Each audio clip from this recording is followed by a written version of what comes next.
Hello ladies and gentlemen, and welcome back to the RENNSPORT community events here today again from the Nürbugring with a very special car with a bit of multi-class action, and not with me alone in the booth because Tim Ireland is alongside me as per usual. Hello Lino. Hello people on Twitch. How are you guys? No, there are no drops today. Yeah, a bit of a different race from yesterday, that's for sure, that we're doing today. Still got the GT3X Porsche on track, as it's been GT3X week here at RENNSPORT. But added the spicy edition of the GT4s in today.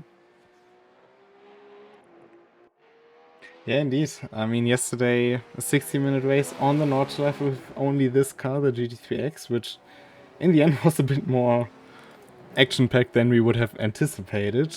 But today we also have some other cars in the pack, which are the GT4 cars. There are not too many of them, but they certainly are some cars that could, meanwhile Enrico Boiniger listening yesterday into the broadcast, giving us a little disco flash. But yeah, the GT4 is really, while quite in small numbers, will be a crucial part to this race, I think. Yeah, managing traffic, we talked about it yesterday, managing traffic is going to be fairly important for these guys here. So it's going to be some interesting challenges to throw people's way as they're racing, a bit of mobile chicane action. The GT3Xs are going to close up pretty quickly on the GT4s. So they're going to have to be pretty decisive and pretty clear with their actions and try and get these moves done as quick and safe as they possibly can. Yeah, and if you think about it, with the first event we did with the GT3X, when it got introduced alongside Open Beta last year, was GT3X and GT4 at Monza, which was a very interesting combination, of course a very popular car. So, bit of a heritage event maybe? Yeah, I suppose it is in a way. Not Monza, so the overtaking is a little bit trickier than there. A few more corners, maybe a bit of patience required here and there by the GT3 people. I'm going to stick to GT3 because X is apparently really hard to add to the end of words. Requires some certain persistence. It's a Sunday night. My brain is not capable of doing those things. Well, you may be forgiven, but I'm sure no matter if you say GT3, GT3X, or even if it would be GT3 or GT3X, I think today will be quite interesting on a shorter circuit with more cars and the multi-class aspect. So, yeah. I mean, you know from certain races in real life that even a small amount of cars in a slower car class can really throw up the orders from time to time. Especially when you drive on a certain mountain in Australia. Yeah, not quite as tight and twisty as that here. They've got a bit more space to make some moves than on the mountain, but it's it can definitely play a part, and I'd be surprised if it doesn't at some point during tonight's racing. Very much so. And we have the first lap times here in quali coming in, currently led by Kimi Hapler with a 51.8. What's crucial for this race, of course, is also the open setup, because with the last update we introduced setup changes to the game, and this is, I think, the first event we run with open setups available to the drivers. Kimi Hapler being one who quickly exploited that for the Spa 2.4 hours. Pretty quick there, won it overall as well in the end. And it seems like he is feeling very well with the setup he has going here on today on the RENNSPORT Porsche. Yeah, some drivers more than others putting work into setups so far. Some more content with sticking to some really basic, more default. But yeah, it could throw a few spanners in the works. Maybe give people a bit of extra speed on the straights or the corners. Yeah, and I mean, we've seen some races today. If you watched Formula 1, DTM, or any of the other racing action that went on today, and it's actually still going on today. Weather being a little bit wild in many parts of Europe. And even though we don't have weather, the setup will determine just as much whether you'll be running up front or struggle a lot with the car over the 45 minutes race distance. And a car that is good in qualifying may not be as good in the race.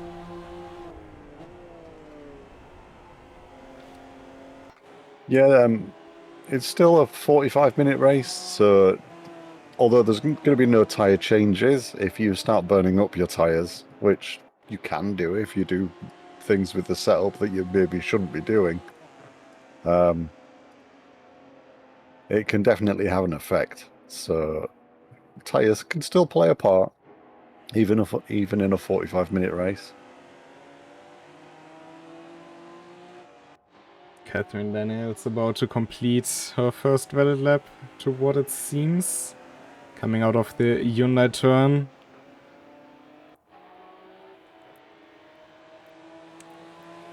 And just a bit behind. Or actually quite a bit in front of Gerardo Bereque. Took a little while for the UI to figure it out, but going provisional pole in the GT4 class in GT3X, Ronan Hurd close in to 3/10 to Kimi Abla. Had a bit of a spin here coming onto the Grand Prix part of the track. And then it's a bit of a gap to the likes of Ali Zaya and Dominic Lautler, who of course won yesterday's race. Was of course under a bit of different circumstances, but I think he should be feeling quite comfortable after winning yesterday's race. Yeah, he should have a bit of confidence from there. And I know some of the drivers seemed to make up quite a lot of time on the GP track compared to the Nordschleife loop section. So those guys might have a bit more of an idea in their head of where they can push and where they're going to make some ground. Got a little bit of insider information. If I'm not completely mistaken, we got 8 out of 10 contenders from yesterday's race in this one as well. So they sure got some experience on how to drive with the car around here. And I see you've cunningly given the DTM some love by using the Our GP circuit, which actually uses the DTM chicane. That is true. Even though the DTM uses, to my knowledge, the short layout, which of course cuts this part of the track, the Grand Prix part, instead opting for a 180-degree right-hander, which can be very interesting in itself. It's very steep downhill, so. But we are nearing the end of qualifying. There are some drivers who can still put in a lap time. I think one of them should be Enrico Broeniger. First sector is quite a bit behind the likes of Harpla and Ronan Hurd. Maybe still able to get into the top 3 with it, currently in 5th position.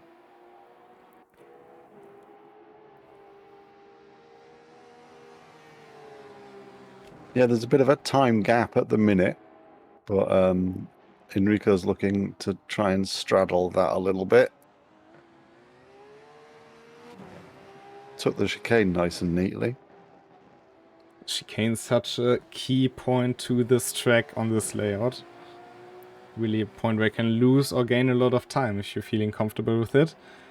He does not improve on this run. How about Cesco Monuero? Doesn't seem like a big improvement, neither on the first nor the second sector. David Baker currently in 7th. And it is a slight improvement, but not by much. So our qualifying results are Kimi Hapler on pole, Ron den Hood in second. That will definitely be very interesting going into turn 1. Then I think a very established row 2, Ali Zaya and Dominik Ladler in front of Enrico Bräuniger and Cesco Monuera. In the GT4s it's Catherine Daniels in front of Gerardo Becker and Marcus C. With the cars now lining up on the start-finish straight. See again some different colored headlights.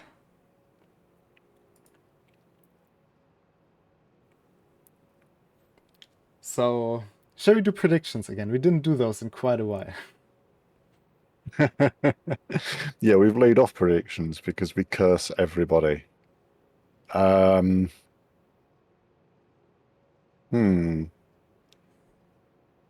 Or are we just going for the GT3Xs?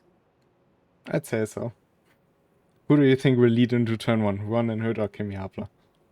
I think Kimi will lead into turn 1. I think Ali Zahir will win.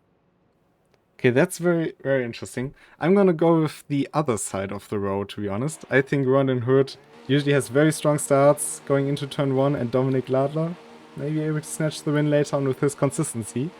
But we can hear the engines come to life. We are not far away from the race start. The red lights are on.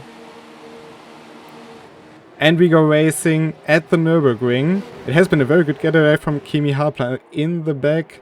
I think Catherine Daniels had the better start from the GT4s. When we're now trying to the outside as we go into turn 1. And indeed it's Kimi Hapler having his nose in front. Ali Zahir keeping third place from Dominik Ladler. Side by side further down, Vladislav Pironkiewicz keeping 7th. So while there was quite some fighting, most people kept their place. In the background we can see Catherine Daniels and Gerardo Becker fighting side by side out of the Mercedes section. Audi going a bit wide and Catherine Daniels keeping first place. But Ron den Hood is putting pressure onto Kimi Hapler. Aliza just went a bit wide into the gravel trap there. And Ron den Hood trying to find his way on the outside. Very interestingly enough. Enrico Bräuniger keeping in touch with the 4 cars in front. And Gerardo Becker with a big send down the inside. And that's Catherine Daniels with a very good up and under move to reclaim the lead for the GT4 fight. While Enrico Bräuniger moved up into 4th because Ron den Hood went off in Schumacher's. It's a strange place to go off here. I wonder if he had a bit of an assist doing that. I will try to discover that for you. Dominik Ladler now down the inside of Ali Zahir, taking 2nd place away from Ali Zahir with a very good move.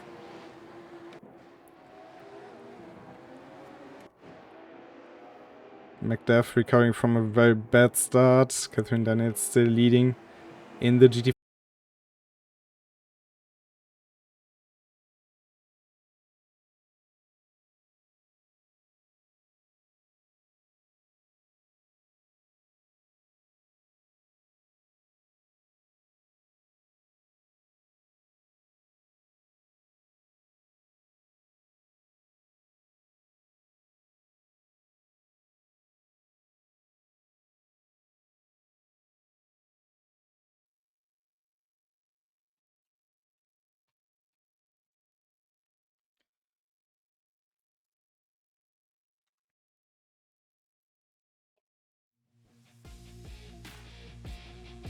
My apologies, there seem to be some connection issues on my end.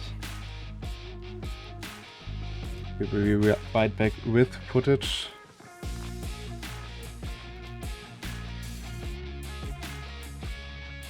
So I did a bit of digging and no, there was no contact made for Ron den Hood. He just took too much curb on the inside of the Schumacher S. And he made a valiant attempt at holding it, but unfortunately it spat him out towards the wall. And just maybe a case of pushing a bit too much early in the race. But here we are back at the end of the second lap.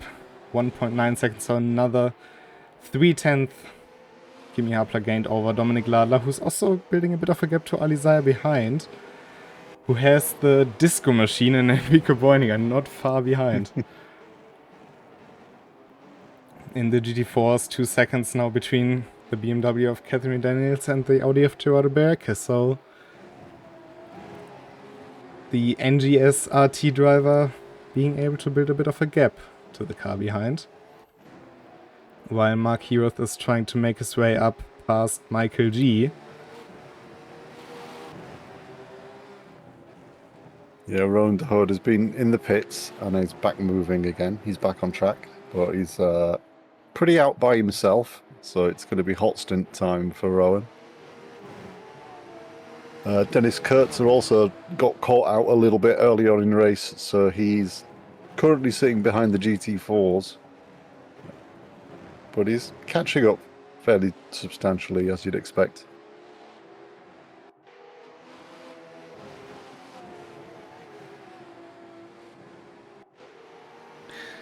Yeah, not the best start for one of the RT and one of the FDRT drivers.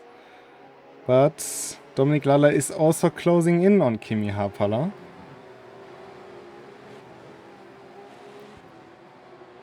So definitely some more pace to be found.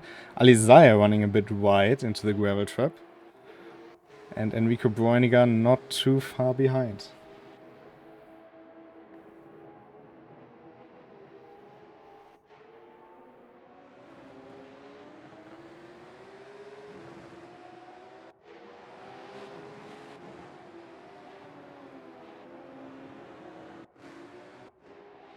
Mark Heroth also getting closer and closer to the teammate of Enrico Bräuniger at BST.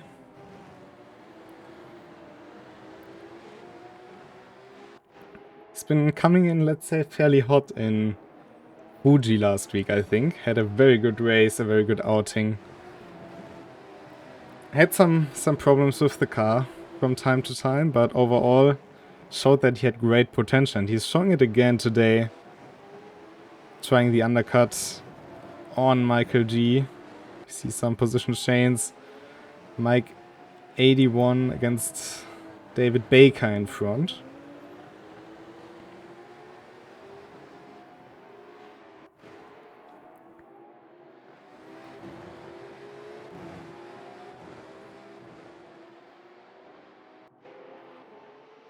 Gerardo Brescia just taking a little bit too much curb again at Schumacher S, claiming its second victim. He didn't get any damage, but it did spin him around and left him in a bit of an awkward place, so it took him a while to get going. So he's now 20 seconds behind Catherine Daniels.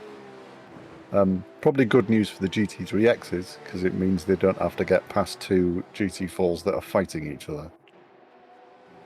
Yeah, very much so.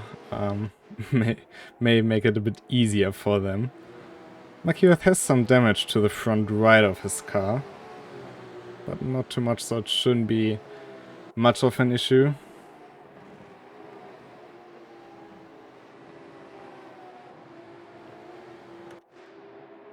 You see Catherine Daniels, the car behind.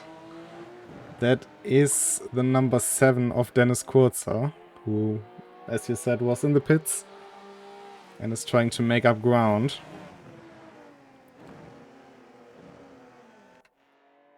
And Dominik Ladler again fell back a bit, so gap has grown to 1.6 seconds, but I think those two cars up front are even fairly matched.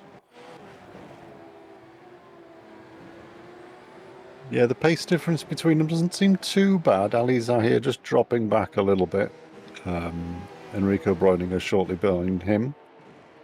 But the front two cars are fairly close, and it seems pretty even. Michael G just outbraking himself a little bit there. I tried to get the position back from Hero, who found a way through on the later stages of the last lap. Gap between Alizaya and Enrico Bräuniger, that's for the podium, of course. Still just below a second.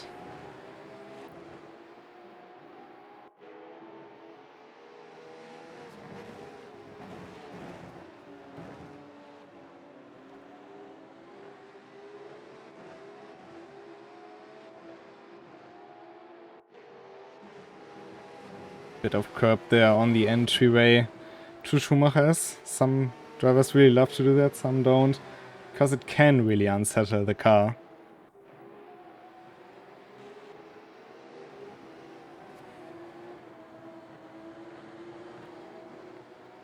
And the party machine in Enrico Bräuninger will definitely try to get closer to Alizar.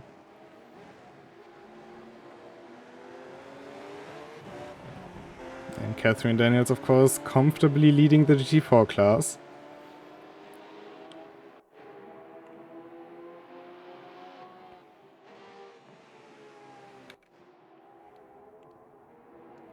Mark Heworth getting closer and closer to Radoslav Pironkiewicz for 5th, who has a not so good exit out of Vedol, giving Mark Heworth a chance. He's looking down on the inside, he's not sending it, but definitely showing himself in the, well, not mirrors, because this car doesn't have mirrors, it has cameras to give you a look back.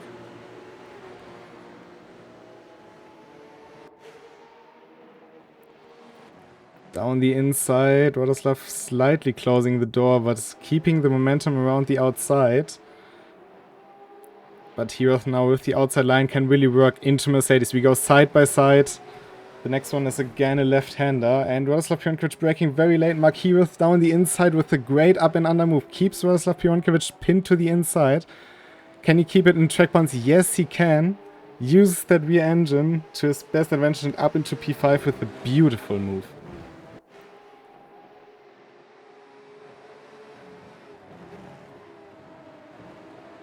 Radoslav Pironkiewicz seemed to think it was less than beautiful, though, with the light flashing, unless that was congratulatory.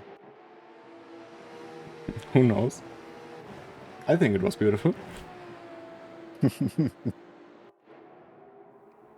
Gap up front still 1.7 seconds. I wonder, have you ever driven a car with virtual mirrors instead of proper side mirrors? In real life? Yes. No, I have not, for sure. That is outside of my price bracket, for sure. Well, I can tell you it's very, very, very interesting, because you don't really feel that depth, you know? It's, you look into those well, screens that you will have, and something is just odd. You can definitely get used to it, but I'd rather stick to my old cars without them. But sad news on the Gerardo Brescia front is that he clipped the barrier on the last corner, took it a little bit too close, and he managed to hit the pit wall. Went into the pits, had a minute worth of repairs, and has decided to call it quits as he came out a lap behind Catherine Daniels.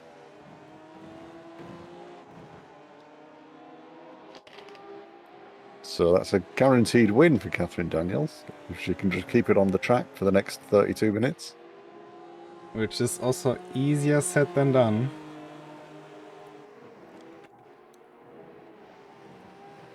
Especially with still, if I didn't miss any car, 13 GT3X Porsche flying around you.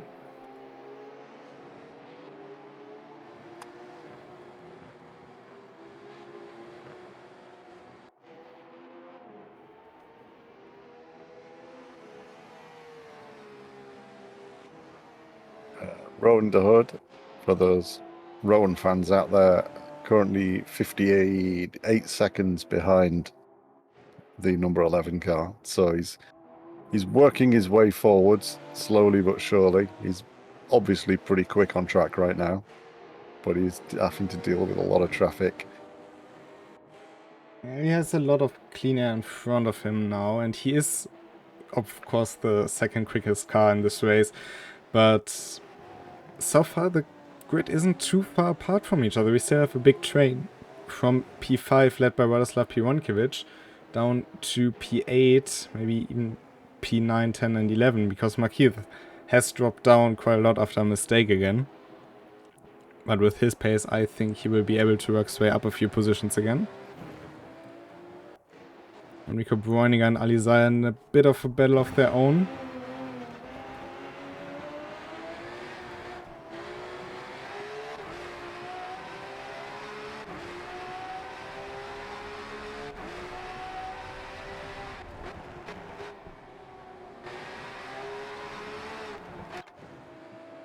But we are nearly 1/3 into this race, and I think this is now where the drivers can settle into some sort of rhythm. As I said, we have this train going on.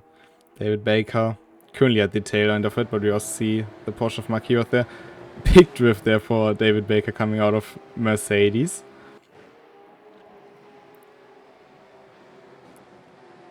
But everything including P5 still possible. And we've seen it yesterday, haven't we? That once people start fighting over positions, they're really starting to lose a lot of time, opening up possibilities for other drivers, as Michael G goes very wide in the hairpin. Little tap with the wall. Comes back just behind Mark Heroth. Yeah, and one thing that's going to be quite different from yesterday's race is the amount of traffic people are going to have to deal with. Going to be a lot more than around the 26 kilometers of the full Nürbugring, obviously. So the quicker drivers, as they are right now, is not. And besides the fact that they've got to deal with the GT4, they've also got to deal with back markers in their own class. So that's going to slow them down a little bit. Obviously, it's going to be the same for Rowan, but yeah, if he can navigate things smoothly and take things use his brain, take it intelligently, he could make up a little bit of time there. Yeah, and especially he can now just settle into his rhythm. Of course, Kimi Hapler isn't too far behind, so he has to be aware of that. But if he can just keep it in his rhythm, he can really catch up to the cars in front. That once they make a mistake, it's his chance to still get a top 10 finish out of this. Of course, one of the bad things could be for Kimi Hapler, who is very slowly closing the gap on Rowan de Hood. But if he catches up to Rowan, who is also catching another car, a slower car, but one who he is fighting for position, they don't need to get out of his way. Whereas they kind of do need to get out of Kimi Hapler's way. That is very, very true. And Dominic Lada just took the lead because Kimi Hapler is stopped in the chicane. Here there's some technical problems for Kimi Hapler with his hardware, and that will drop him down the order. Whereas Václav Piontek, he's currently entering the third sector. Is Kimi Hapler driving in? Yes, he is. So Kimi Hapler experienced some issues with his monitor. We've heard that before, and well, today was the day where it happened. It's got 7.7 seconds now. Is this payback by Maximilian Dean for yesterday's pit stop misinformation? Not gonna lie, it would be really, really funny. We have some position changes going on. Mark Heroth up into 7th. Michael G, of course, we saw go wide. And it's Cesco Monreiro who dropped down. And this is what Rowan de Hood needs as a chance to catch up to the cars in front. Still at the tail end of the fighting group. But yeah, coming back to your point. Of course, if you haven't seen yesterday's race, or if you missed, well, that's Catherine Daniels who went a bit wide in turn 1. What happened to Max Dehn, basically Kimi Hapler gave him a bit of misinformation on which he based his strategy call, losing him the win ultimately. Giving it to this guy, Dominic Ladler, and well, this time Kimi Hapler in the lead. Maybe a bit of karma there for making somebody else lose the race. But the race is far from over. There's still any chance can make up that time, and he seems to be already catching up to Enrico Bräuniger.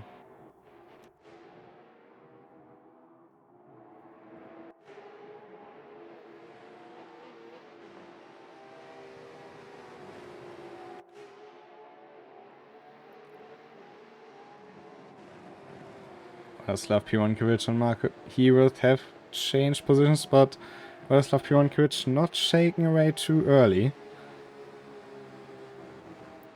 And Mark Hayworth just made an absolute haymaker of a pass. He came screaming through the inside. I don't know whether Vladislav Pironkovic maybe brakes a little bit too much. Also, Alizai has dropped down to third and is quite far behind Enrico Bräuniger now, interestingly enough. And we have a very close fight for P7, 8 and 9.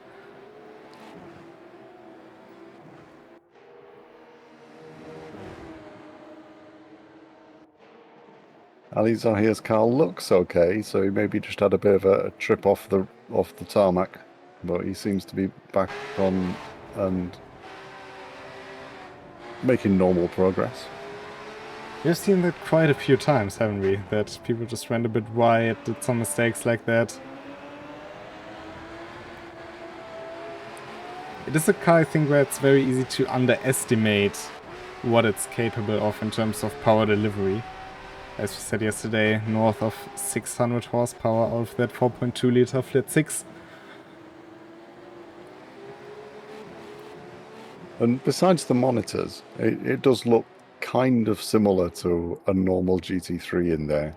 I wonder if some people forget what car they're driving sometimes. Who knows? Maybe the case, maybe not. It generally has the same braking and acceleration points to the normal GT3, because of course it also has an increase in grip. But we go side by side for 8th. David Baker on the outside, McDuff on the inside, bit of contact with the car in front. Michael G just keeping it somehow under control, but losing both positions. I think I heard the engine in the rev limiter, so I just couldn't get the car into the gear.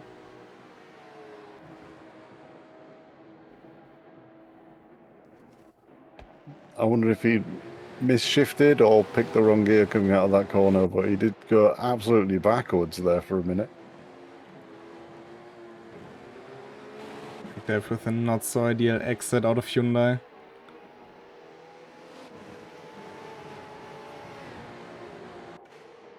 And Kimi Hapler within a second now of Alizaya.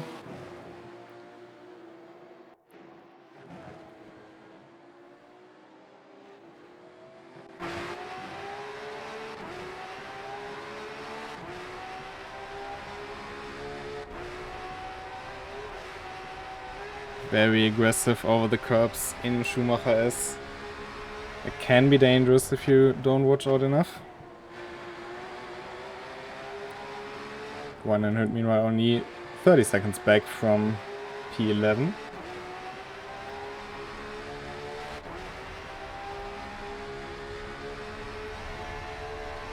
And Enrico Bräuniger also isn't far up the road from Kimi Hapler. He had a bit of a recovery drive yesterday. I think he didn't plan to do it today again, but it seems like he left himself not much of a choice.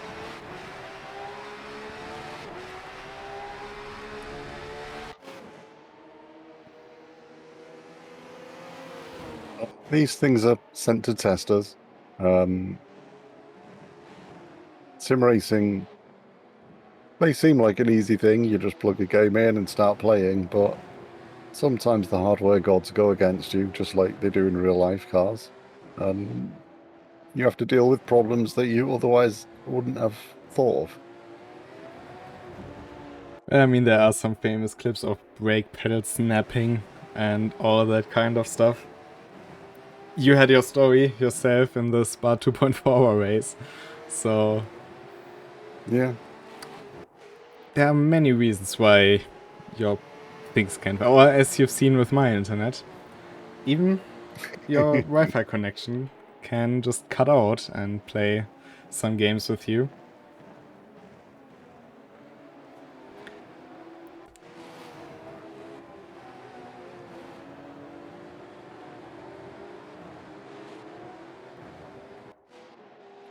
Dominik Lala still leading up front. 12.7 second gap to Enrico Bräuniger. As we see a car spun around, Cesco Monuera. Dominik Ladler's just done a 52.5 as well, which isn't the fastest lap of the race, but I think it's... Oh, except for Kimi Harpler, it's the fastest guy on track right now. Kimi Harpler just done a 51.8.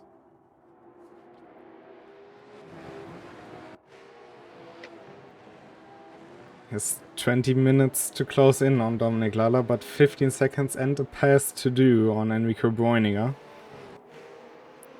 Still the disco machine out there. It seems to be working for him. It really does. I wonder...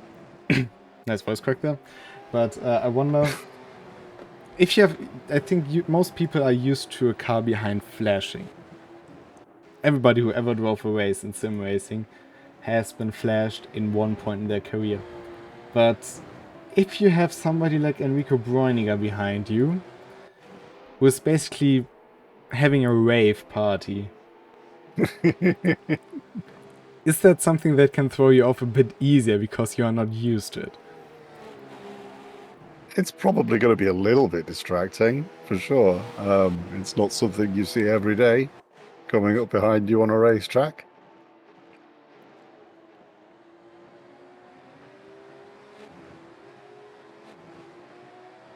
I think that button will be very worn out after this race. But Kimi Harpler only 1.5 seconds behind. He's, I think, more the type to flash instead of party.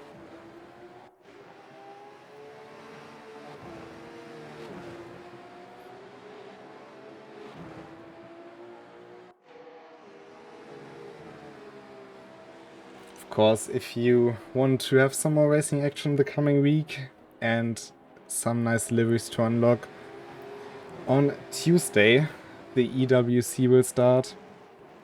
Exact times are to be shared on the Discord fairly soon. So, or on the socials, of course. So if you want any more updates, make sure to follow those. But then full racing action from Tuesday to Friday at EWC, and at Saturday we will be back with the RENNSPORT Community League going into the penultimate race of the season at Spa. Means you've got to be thinking about that community vote for the last round, surely. Yeah, because that's also coming up this week.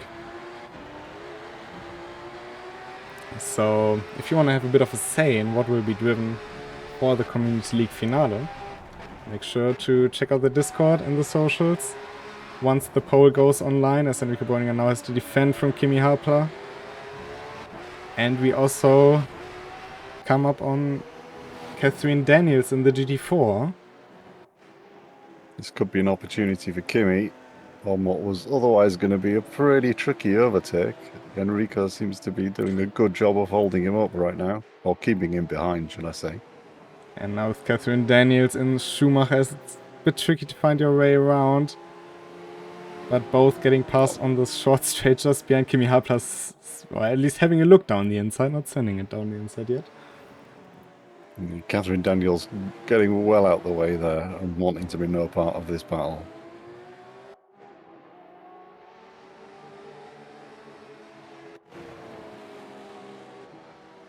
But we can see the gap between Dominik Lala and Kimi Harpler growing every single moment. And Kimi Harpler sending it very hard into the wheel chicane and spinning while doing so. I think it was just a bit too aggressive there by the Swede. Yeah, it was a pretty hard move, that was for sure. I don't really know who was at fault, but or if anyone was at fault. But it was pretty aggressive, like you said. Enrico Broniger has given up position to Alizaya and also let Kimi Hapla by, so maybe he feels a bit of guilt in that. I'm sure they will both look at it afterwards. It looked like Kimi was sending it down very, very hard. It was a quite late move. So he obviously had to slow down a lot more than Enrico Breuninger and going over the sausage curbs.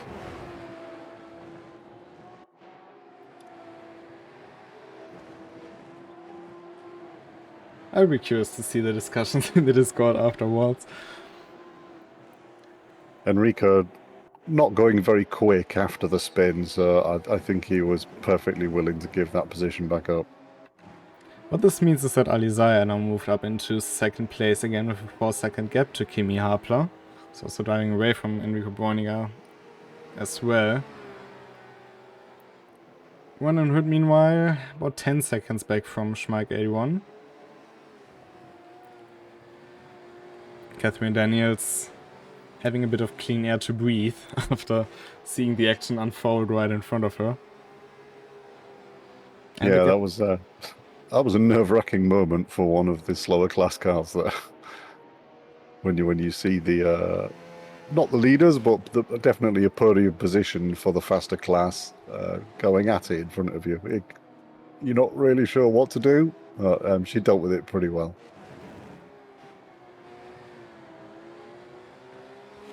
But Dominic Lala up front as we go into the last third of the race. Taking the lead. Of course, after that technical issue from Kimi Hapla and not looking back, he's lapping very consistently, considering everything. And just out there without mistakes so far.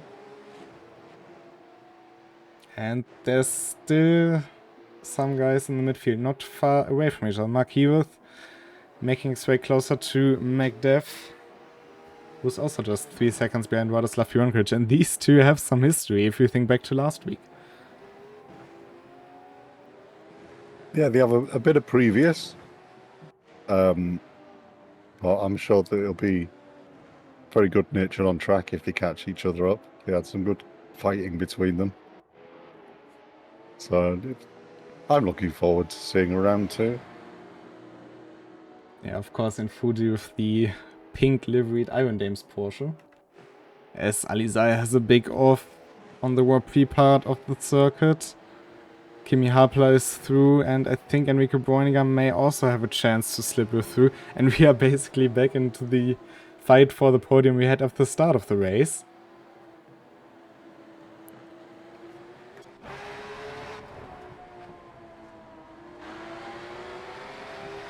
Yeah, Kimi's got a long way to go to catch up, but that's put Enrico Breuninger very, very close behind Alizaya here. Definitely in slipstream distance when it comes to the start-finish straight, which is not far away. What I find interesting is where Alizaya went this wide, because he went wide coming out of the Dunlop KO. And yes, you can go wide there if you are too early on throttle, but he was very wide. He was nearly up to the wall. Yeah, I think he'd hit a bit of a curb and it had unsettled. We talked yesterday about how the car is very stiff, and a lot of the curbs here on the Grand Prix circuit are quite flat, but there are some sausage curbs and some slightly taller ones, and they really do unsettle the car. It's hard to also find another way this far out. If you go into the throttle a bit early, you may go a bit wide, but not this wide. But yeah, Alizaya, not sure if he's pleased with the different colors in his rearview mirror now, but he should be used to it by now. It's just a pity you can't turn those monitors off. One in Hood going a bit wide while trying to pass Schmeik81. And of course, just behind him now is Dominic Ladler, so could be or prove a bit tricky for him if he has to let the race leader through. Could also help him though. Yeah, it can definitely go either way. depending how you use it and how much of an opportunity you seize hold of. He seems to drag race down the front straight against Mike Schmeich, but takes P11. Now it is a bit of a gap to Michael G in P10. He only has 10 minutes left to go. Dominik Lada being led through by Schmeich there.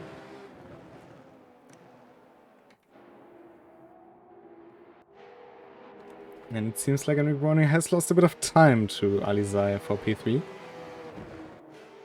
Yeah, he's lost about half a second over that lap. Not a massive amount of time, but he's definitely won't be getting anywhere near as much of a draft as he was on the last lap. So he's going to have to start pushing, or he's going to lose even more. David Baker around drops him down to P9 for the moment. That's an unfortunate one for David Baker, because he was having a good fight there. Just lost it in the dirty air of the car in front.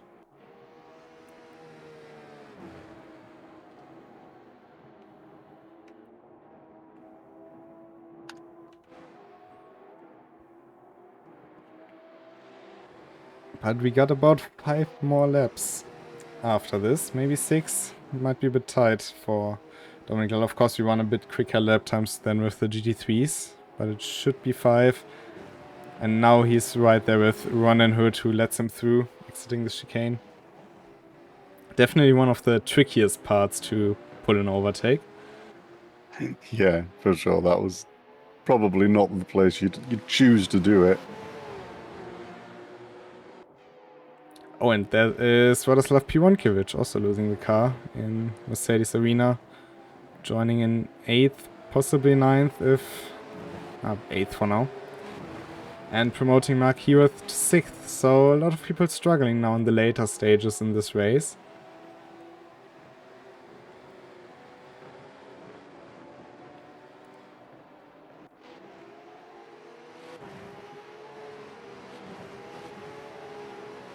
And yeah, just a completely unforced error by Radoslav Piwonkiewicz there, just going round and round and round. Mark Heworth was behind him, so maybe just a little bit of pressure to try and get the quick exit.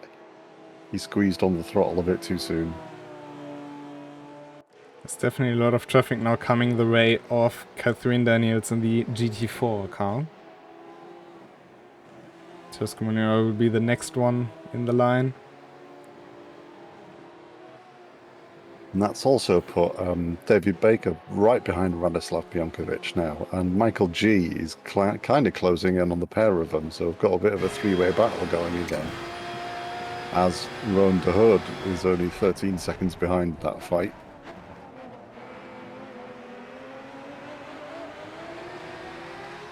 David Baker with a very good exit out of Bedol.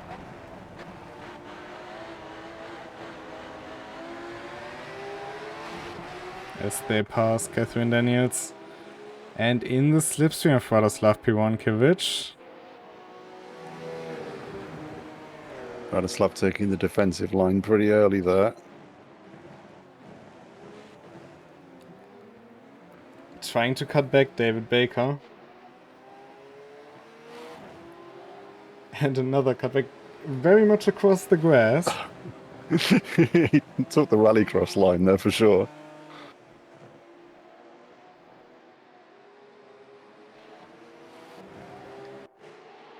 And takes the 8th position from Radoslav Piwonkiewicz. Pretty much the same way that Mark Heworth took it from him earlier. Just by undercutting so many times that at some point Radoslav Piwonkiewicz didn't really have a chance to come back from it. And now Michael G just behind him. With Rowan Hood only 9 seconds behind. But we also only have 7 minutes left to go in this race. And Dominik Ladler will be there before Rowan Hood. Nürbugring, meanwhile, 1.2 second gap.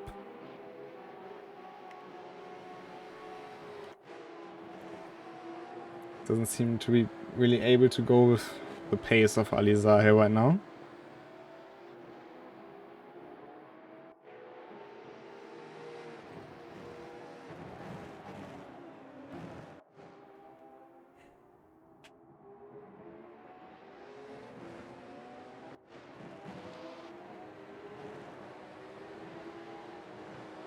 For Mark Hewitt, there's still a chance to get Cescu Monuera for 6th. Cescu, at some point this race was down in 10th or 11th.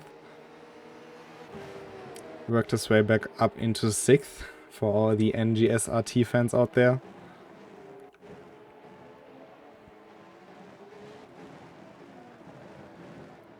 As Michael G is now trying to get around the outside of Radoslav Piwonkiewicz.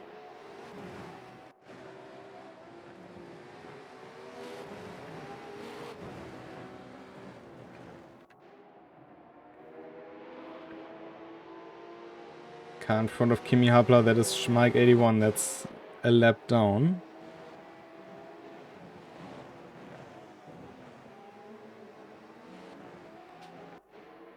Oh, and David Baker losing the car coming onto the Grand Prix circuit, sliding back onto the track. I think that was Radoslav Piwonkiewicz he collected. Nothing David Baker could have done there. Because once you go on the grass there, it's you're just a passenger.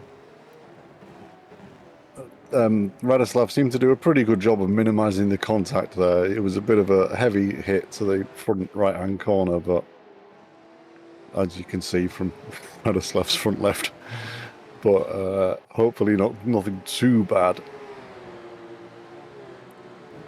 Michael G is trying to now get the move done. That's the first. Oh, and Radoslav Piwonkiewicz off, and another big hit into the wall, just losing it on the curb. Not helped by the loss of downforce. Van Hood with that taking 10th place. And Dominic Lala with 4 minutes left to go now has to clear a couple of cars of traffic in the very late stages of this race.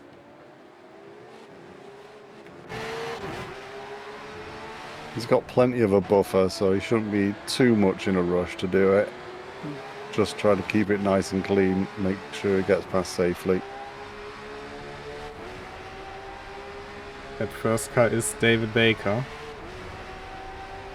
We'll probably just stick to the outside for Dominic Lala to dive down the inside. Next up, Michael G. Of course, will help Van Hood a bit. He now is in 10th, has 3.8 seconds to David Baker. His car in pretty good shape, while David Baker, of course, has some damage from that contact with Radoslav Piwonkiewicz. And also right behind Michael G, who lost a bit more time letting Dominic Lala through. Oh, that was very close there.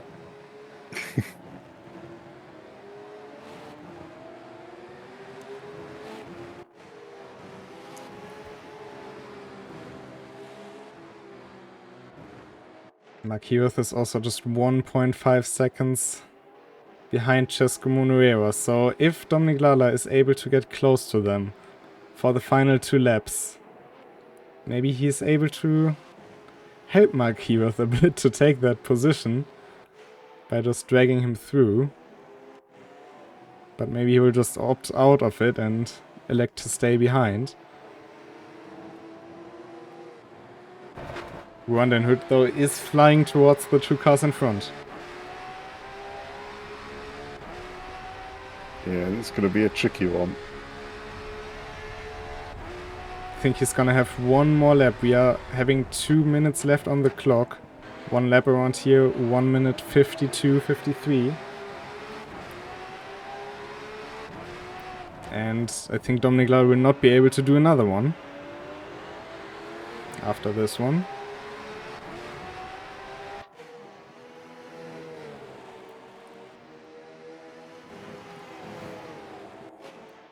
Very close behind David Baker, diving down the inside. David Baker moving in slightly to the inside, making contact with Van Hood. Just a bit too much of an adjustment there. Luckily, not too much of a problem for either car there. A little bit of an inconvenience for both drivers. David Baker dropping back a little bit, but Rowan carrying on pretty much as business as usual. And also taking 8th away from Michael G, just having a much better exit out of the Mercedes complex. And I think that is where he will finish. For Enrico Bräuniger, he is just 7/10 behind Alizar here. And they are also, of course, on their final lap around here. Has he just waited for this final moment, for this final chance? You think he's been banking it all on one killer move? Well, hopefully not killer, but... Marquis also within a second of McDeff, and these two will have another lap because Dominic Lalla does not catch them before the finish line.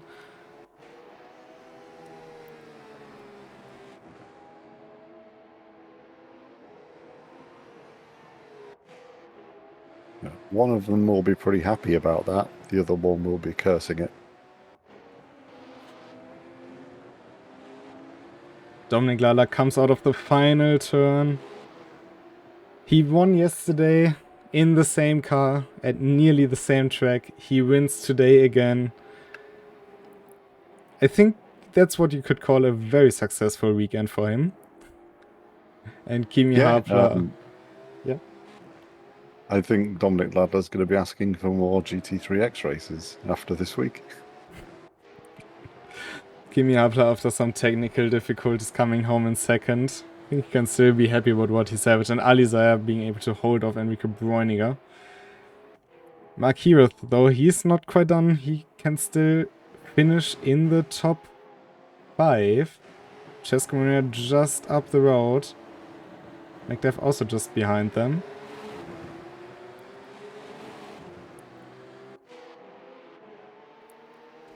We'll also see Catherine Daniels crossing the finish line fairly soon. And while she didn't have much competition this race, I don't think it was particularly boring with all those Porsches flying around.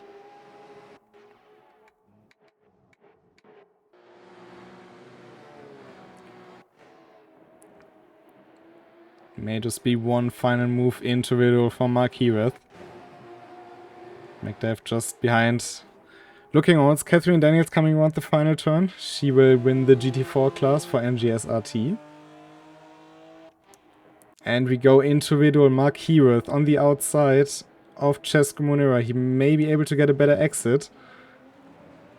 Putting it all in for the exit. He's on the inside of the Spaniard.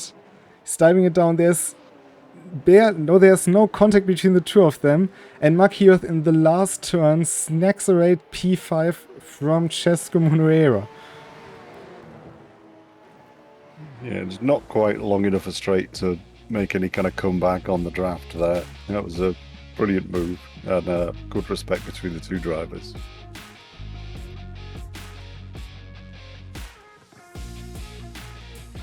Haven't seen a last lap move like that in quite some time. But yeah, I think it was a very interesting race. Definitely very different to yesterday. And I mean, not sure if you cursed it more or I did. I think we both had our moments there. And I'm sure I'll be getting the blame for it. Who knows? If he doesn't find out we stream. If you want to get some REN points, type in !join in chat for the points raffle. To put this race into words, I think it was really cool. Especially with seeing the GT3X and the GT4s maneuver around each other, Catherine, then it's sometimes just being caught up in the action. And especially the mid-pack racing was really great today, wasn't it? It was, yeah. There was some good back and forth racing. A couple of mistakes from any driver kind of changed the positions around, and luckily for us, it kept the fight going. It didn't splinter it up too much. Who do you think? Who would you call driver of the day? I think Kimi I think Kimi Hapler for the having the technical difficulty he did, and then coming back and still coming second. I think it was good. It was good to see him sticking in there and making a comeback. He's 2 comebacks in 2 days. Can't complain about that. Yeah, I would really much agree on that. The dive on Enrico Boninga may have been a bit aggressive, maybe not. I think we will see in the Discord what they think about it. But yeah, I also think that Mark Hewitt made a very good race out of it. Of course, dropped down, came back, but every time he fell down, he came back, and especially that last lap move into the last turn was pretty awesome. It was a great move. But I think you can't take away from the sheer consistency of Dominik Ladler from start to finish. Haven't seen him do any mistake. But yeah, I would agree. I would probably go with Kimi Hapler as well. To have your monitor disconnect and still finish P2. So yeah, to close out this event maybe. Next week, a whole lot of racing to be watched. EWC, RCL. And of course, in 2 weeks, we will also be having the next community event, which you will be seeing in just a second. Before that, it's time for us to say goodbye for the week. It has been a pleasure. Also with you, Tim, here for both days. So, thank you. Any final words from your side? No, not really. Yeah, for all the guys looking for Twitch drops, they will be starting on Tuesday. I'm not sure exactly when. Keep an eye on the socials or the EWC website for the schedule. And get your fancy liveries looking ready for next Saturday's race. Indeed, which will be at Spa-Francorchamps, the penultimate race of RCL Season 6. Have a great time. Until then, goodbye. Goodbye.